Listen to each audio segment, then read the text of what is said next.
की सोलापूरची प्रतिष्ठा आणि परंपरा अशीच ठेव.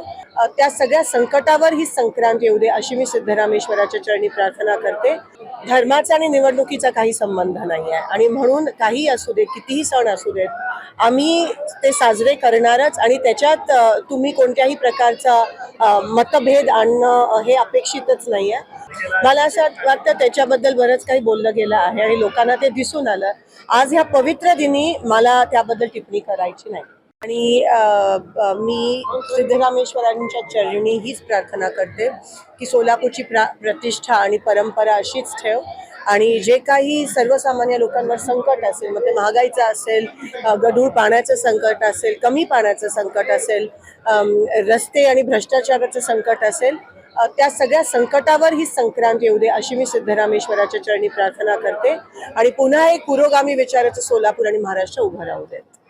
ते खरं तर निवडणुकांचा काळ सुरू आहे आणि अशा कालावधीमध्ये यात्रा आलेली आहे, तरीही भक्तांचा जो उत्साह आहे तो तशाच पद्धतीने शिगेला पोहोचलेला आहे. धर्माचा आणि निवडणुकीचा काही संबंध नाही आहे आणि म्हणून काही असू दे, कितीही सण असू देत, आम्ही ते साजरे करणारच आणि त्याच्यात तुम्ही कोणत्याही प्रकारचा मतभेद आणणं हे अपेक्षितच नाही आहे. ह्या सोलापूरचा हा सण अनेक वर्षापासून आपल्या ग्रामदैवताचा सण आहे आणि त्याला कोणताही कलंक लागू नये राजकारणाच्या माध्यमातून. आदल्या दिवशी प्रयत्न केला, परवा दिवशी सभेमध्ये असं वाटतंय कारण ज्या पद्धतीनं वस्त्र घालण्याचा प्रयत्न केला. मला असं वाटतं त्याच्याबद्दल बरंच काही बोललं गेलं आहे आणि लोकांना ते दिसून आलं. आज ह्या पवित्र दिनी मला त्याबद्दल टिप्पणी करायची नाही. 1,500 रुपये जमा होणार आहेत लाडकी बहिणीची विचारणा झाली आहे इलेक्शन कमिशन. कशा पद्धतीने बघताय इलेक्शन निवडणुकीत अशा पद्धतीनं आपण हा इंटरव्ह्यू नंतर करूया प्लीज. थँक्यू. महाराष्ट्रातील सर्व बातम्यांचे विश्वासार्ह व्यासपीठ